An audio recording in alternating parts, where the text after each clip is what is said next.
everybody has been discussing who is the traitor of Egghead, and one of the primary suspects has been Shaka because he's been the guy in control of everything. Well, as it turns out, it's probably not him because he looks like he just got blasted in the skull. So unless he's playing some 5D chess, I think he's dead. Side note, if it turns out that he's not dead, that is a W helmet, but please Oda, don't do it. That being said though, we are going to be discussing who exactly is the traitor of Egghead because in One Piece chapter 1077, we really narrowed down the options and eliminated a lot of the suspects. So let's just start off by discussing who is not the traitor. First off, Shaka is not it because he not only predicted his death to Dragon, but also pointed out exactly how he was gonna die. Besides him, we also have Lilith, who despite having the personality of evil, is looking like is not it either because she got petrified in this chapter by a snake, so it wouldn't make sense for her to make it all the way down to the basement to shoot Shaka. Besides Lilith, another person that went down is Edison, who got totaled by, I believe, S Shark, which was Jinbei Seraphim, so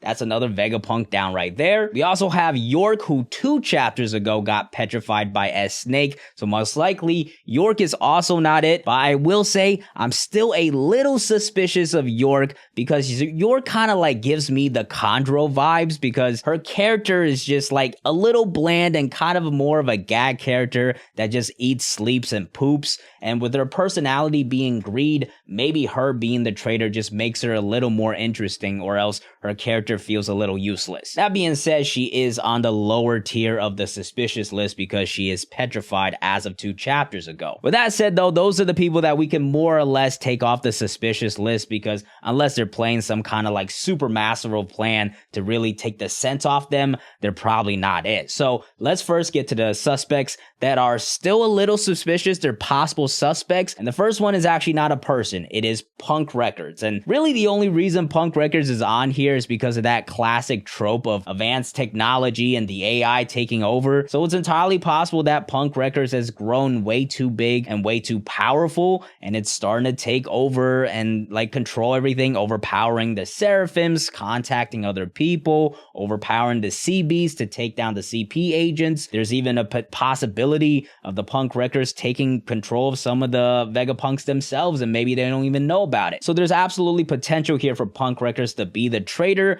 but right now we just don't have enough evidence to really gather a motive. Besides Punk Records, the only other person on the possible suspect list is actually Pythagoras, who we actually did see in this chapter, kind of like almost like you blink and you miss him. He was with Usopp and Lilith and Frankie. Interestingly enough, he was the only person that didn't get petrified or attacked by a snake, so maybe like that's showing that he's behind it all. Once again, similar to Punk Records, we don't really have any sort of evidence on motive. And another thing to know is that he is on like the 3rd floor of building C, so for him to get all the way down to the basement, he would really have to do some serious sprinting with those really tiny legs. But now let's get to the actual main suspects, and there's only one Vegapunk left that I'm really suspicious of, and that is Atlas, who last we saw was with Chopper and Robin, and is the only Vegapunk that we have not seen in action in the last couple of chapters and get attacked or incapacitated in any sort of way. So Atlas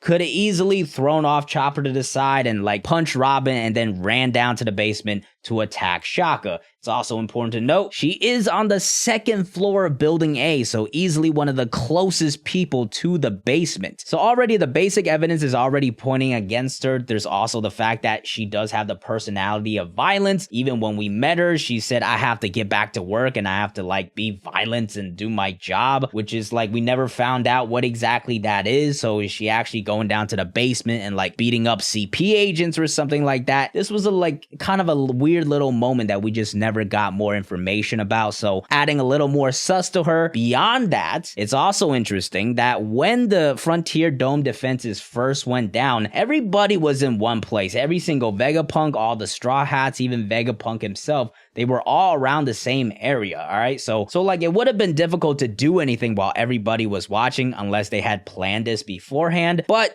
The only person that was missing during that scene was actually Atlas, because she got attacked by Rob Lucci and was getting fixed up, but she did get fixed up pretty quickly, so maybe she was like, you know, doing her own thing and doing her little betrayals, taking down the Frontier Dome defenses so that the Seraphims could get in and do some action. Even beyond that though, we also have found out that Atlas, the name, is actually an inner satellite of Saturn, and interestingly enough, St. J. Garcia, who is the Saturn of the Gorosei, has just shown up. So Atlas is easily the most suspicious Vegapunk out of all of them and is a serious suspect on our list. We still don't have too much evidence of motive unless she just got like reprogrammed or something like that, but right now a lot of the evidence is pointing towards her, so she's definitely on that sus list on the higher tier. That being said, speaking of the world government though, the one person I have been really suspicious of that might not even be the main traitor, but as at the very least as an accomplice, is still Stussy. Because Stussy, as we know, has been undercover this entire time working for the world government, but there's potential that she's actually just turned to the other side. First off, it is important to note that we do not see her in this chapter either. Last we saw her, she was also on the second floor of Building B, so again, very close to the basement. Also, another thing interesting to know is that Sanji, who was with her,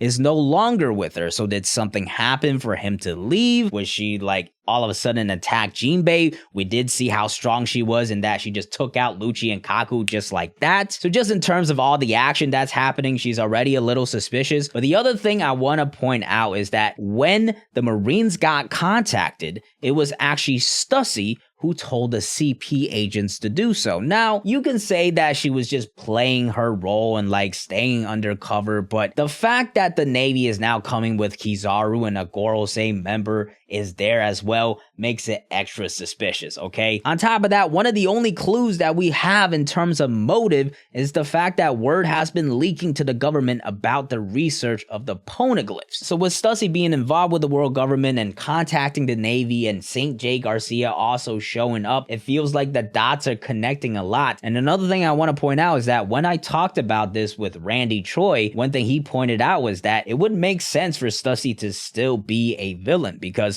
one action that is still a little bit contradictory is back in Whole Cake Island when she was all by herself. She ended up attacking Du Feld because she said the Tamate Bako box belongs to the world government. She didn't have to do that. Nobody else was there watching her. Like, if she's like super immersed into her role, you can make that argument, I guess, but maybe she's actually turned onto the side of the world government. At the very least, I think she's definitely high up on this suspect list, even if it's just as an apprentice. That being said, there's one more person remaining on this high sus list that we just haven't even seen at all in the story, and that is the Seraphim S. Flamingo, or at least that's what we think he's called, okay? The Seraphim of Doflamingo, who has connections to the world government, the super manipulative Seraphim that could easily go out of control. We did also get a hint of S. Bear being kind of a brat and like not really listening to commands. So could S. Flamingo actually been the one to figure some things out and start to take over? And with a title that says you should have figured it out sooner, it feels like the guy that we should have always been keeping an eye on, or I guess thinking about, because he hasn't shown up in the story yet, is S. Flamingo. The only thing I will say is that they keep an eye on the Seraphims pretty closely, so I can't imagine, like, it would look pretty incompetent for him to like be able to do this while they're still watching him. But hey, S. Flamingo is on that list, so my top 3 susses are Atlas, Stussy, and S. Flamingo.